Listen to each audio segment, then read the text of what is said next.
Student, मेरे प्यारे बच्चों, आज इस वीडियो में हम लोग सेलों का संयोजन पढ़ेंगे। इसके पहले आपने प्रतिरोधों का संयोजन पढ़ा था, जिसमें एक श्रेणी क्रम था और दूसरा क्या था, समांतर क्रम था। ठीक उसी प्रकार से यहाँ पर हम लोग क्या पढ़ेंगे, सेलों का संयोजन। तो बच्चों आज का टॉपिक है सेलों का संयोजन। अब बच्चों सेल को भी मुख्यतः दो प्रकार से जोड़ा जाता है। एक होता है श्रेणी क्रम संयोजन और दूसरा क्या होता है, इसके भी दो तरीके होते हैं। ये पहला जो है कौन सा है, श्रेणी क्रम संयोजन, और बच्चों दूसरा क्या है, समांतर क्रम संयोजन। तो बच्चों इसमें सर्वप्रथम हम क्या पढ़ेंगे, श्रेणी क्रम संयोजन पढ़ेंगे। श्रेणी क्रम संयोजन होता क्या है कि दो या दो से अधिक सेलों का वह संयोजन जिसमें पहले सेल का एक टर्मिनल दूसरे सेल के विपरीत टर्मिनल से जोड़ा जाता है, इस संयोजन को हम क्या कहते हैं, श्रेणी क्रम संयोजन कहा जाता है। अर्थात एक सेल पर प्रथम सेल का धन सिरा दूसरे सेल के ऋण सिरे से, दूसरे का ऋण सिरा तीसरे के धन सिरे से जोड़ा जाता है, तो इस संयोजन को हम क्या कहेंगे, श्रेणी क्रम संयोजन कहा जाता है। तो इसकी परिभाषा लिख सकते हो। श्रेणी क्रम तो हम किसको पढ़ेंगे, तो बच्चों इस सेलों के संयोजन में जो फर्स्ट आपका पोर्शन है, तो इसमें हम इसका जिक्र करेंगे। पहला है कौन सा है, सेलों का संयोजन। यह मुख्यतः दो प्रकार का होता है। पहला है श्रेणी क्रम संयोजन और दूसरा है समांतर क्रम संयोजन। तो बच्चों हम लोग पहले इसका डिस्कस करेंगे, सेलों का श्रेणी क्रम संयोजन। तो इसमें आप लिख सकते हैं दो या दो से अधिक सेलों का वह संयोजन जिसमें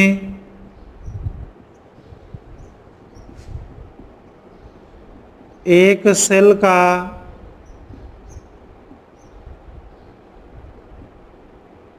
टर्मिनल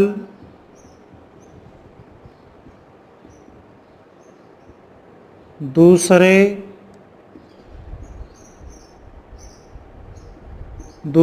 सेल के विपरीत प्रकृति के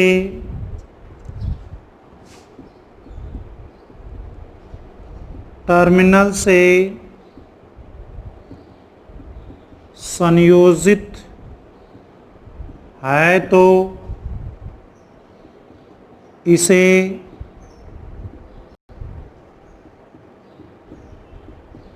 श्रेणी क्रम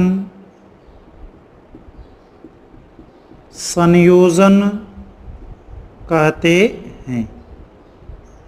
बच्चों इस तरह से है कि जैसे पहले का प्लस है और दूसरे का क्या है, माइनस।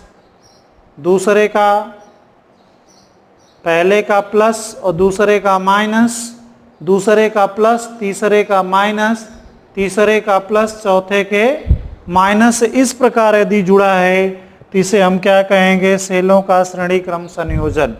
अब बच्चों इसमें हम लोग इसके फार्मूला पढ़ते हैं। अब इसमें हम लोग इसका मैथमेटिकल कैलकुलेशन करेंगे।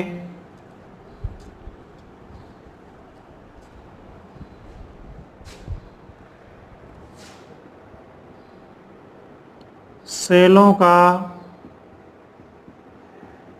श्रेणी क्रम संयोजन। अब बच्चों इसमें क्या हम लेंगे, इसमें लेते हैं कि माना दो सेल जिनके विद्युत वाहक बल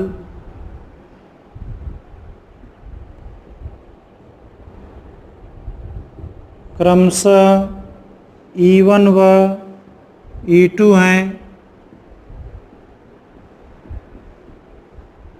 आंतरिक प्रतिरोध R1 R2 है, बाह्य प्रतिरोध R से श्रेणी क्रम में जुड़े। अब आ जाओ बच्चों, देख लो, ये आपका पहला सेल हो गया जिसका विद्युत वाहक बल कितना हो गया, E1 हो गया। आंतरिक प्रतिरोध कितना हो गया, R1 हो गया। ये दूसरा सेल है बच्चों जिसका विद्युत वाहक बल कितना हो गया, E2 हो गया, और आंतरिक प्रतिरोध कितना हो गया, R2 हो गया। ये बाह्य प्रतिरोध जो इसके परिपथ में बाहरी प्रतिरोध लगा है जिसका मान कितना है, कैपिटल R है। और इससे बहने वाली धारा, बच्चों धारा की दिशा सदैव किधर से किधर होती है, बाह्य परिपथ में सदैव इसकी दिशा धन से किधर होती है, ऋण की तरफ। तो इसमें धारा कितनी बह रही है, I धारा प्रवाहित हो रही है। तो इसमें सभी में धारा I ही प्रवाहित होगी, इसका विशेष ध्यान दिया जाएगा। अब आप देख लो, ये आपका बिंदु A हो गया, ये आपका बिंदु B हो गया, और ये बिंदु क्या हो गया, C। ठीक है, तो हम क्या निकालेंगे, A और C के मध्य विभवांतर। तो यहां पर हम क्या निकालते हैं, A व C के मध्य विभवांतर। ये V बराबर क्या होगा बच्चों, एक के विभव में से किसका विभव घटा देंगे, C का। तो ये हो गया VA माइनस VC।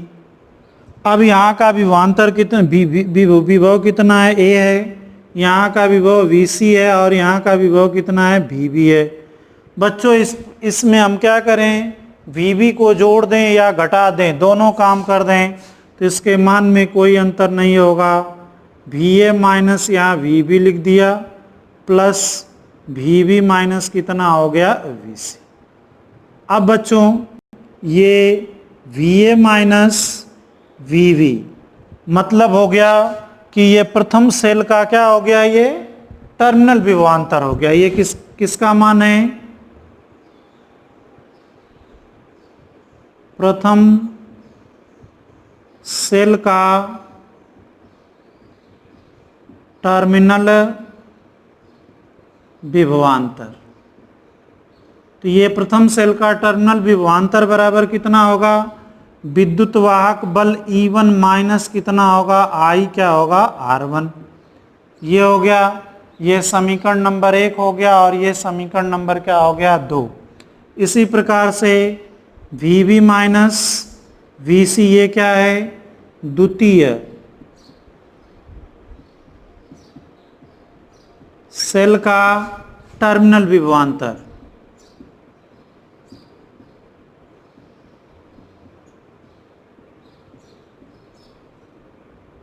तो बच्चों इसके बराबर कितना हो जाएगा, इसका विद्युत वाहक बल E2 माइनस कितना होगा, I कितना हो गया, R2। ये हो गया समीकरण नंबर 3। समीकरण नंबर 1, 2, 3 से तो क्या करेंगे, समीकरण 1, 2 व 3 से, तो बच्चों इसके स्थान पर ये रख देंगे, इसके स्थान पर ये रख देंगे, तो V बराबर कितना हो गया, E1 minus I R1 plus E2 minus कितना हो गया IR2, या बच्चों इसको लिख सकते हो E1 plus E2 minus I bracket में हो गया R1 प्लस R2। तो ये हो गया आपका टर्मिनल विभवांतर A और C के बीच का टर्मिनल विभवांतर हो गया E1 plus E2 minus I R1 plus कितना हो गया R2। ये हो गया बच्चों समीकरण नंबर 4। अब मान लीजिए कि A और C का दोनों सेलों का तुल्य विद्युत वाहक बल कुछ और है और तुल्य आंतरिक प्रतिरोध है। तो यहां पर हम लिख सकते हैं बच्चों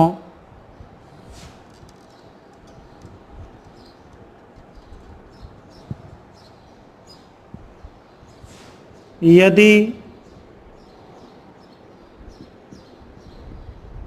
परिपथ का तुल्य विद्युत वाहक बल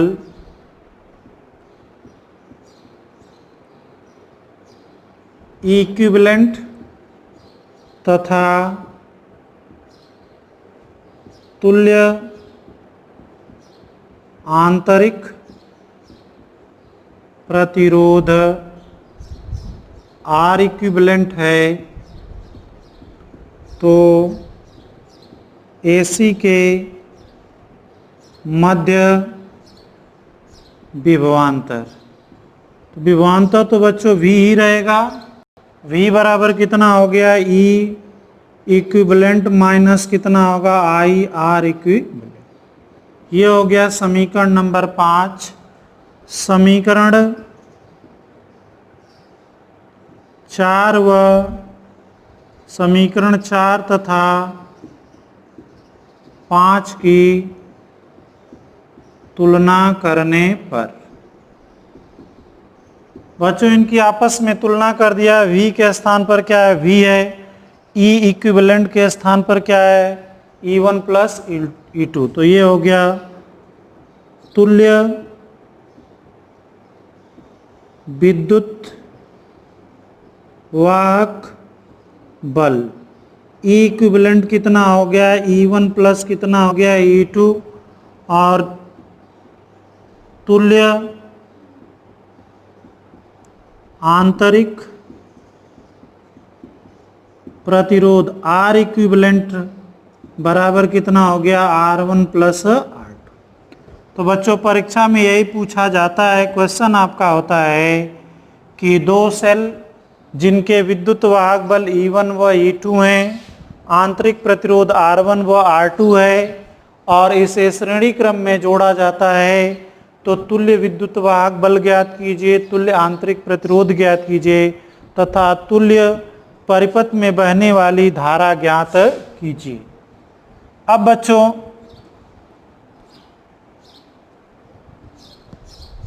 परिपथ में प्रवाहित विद्युत धारा, परिपथ में प्रवाहित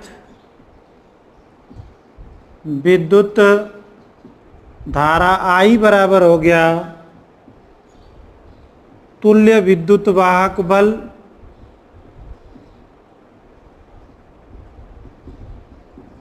बटे परिपथ का कुल प्रतिरोध।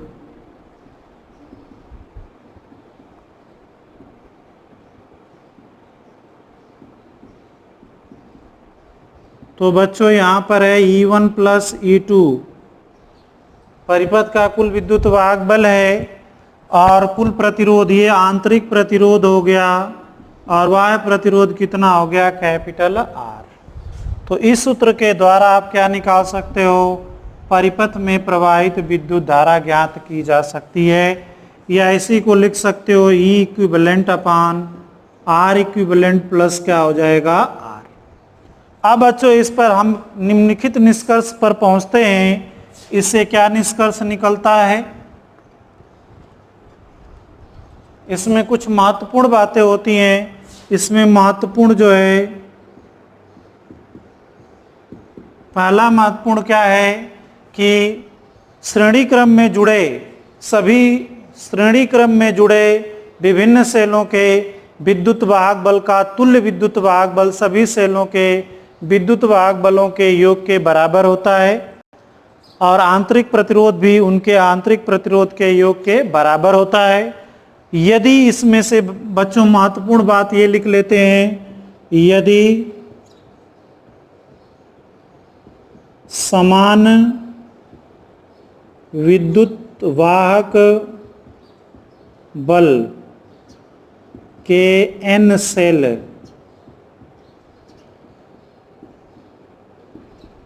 श्रेणी क्रम में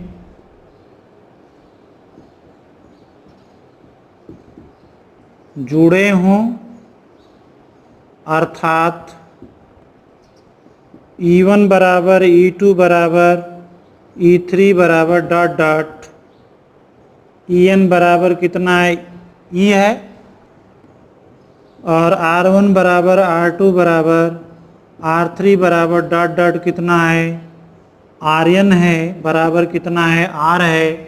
तो बच्चों यहाँ पर E इक्विवेलेंट बराबर कितना हो जाएगा Ne हो जाएगा और R इक्विवेलेंट बराबर कितना हो जाएगा Nr। तब बच्चों विद्युत धारा कितनी हो जाएगी